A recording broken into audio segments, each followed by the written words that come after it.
बच्चों ये क्वेश्चन है न्यूक्लियर चैप्टर का।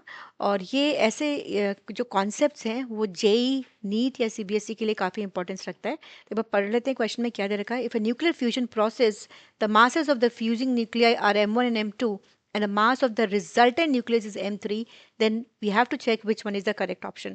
तो यहाँ क्वेश्चन में न्यूक्लियर फ्यूजन की बात हो रही है, तो हमें मालूम है न्यूक्लियर फ्यूजन का मतलब क्या होता है। दो लाइट न्यूक्लियाई जो होते हैं they combine to form a bigger heavier nucleus.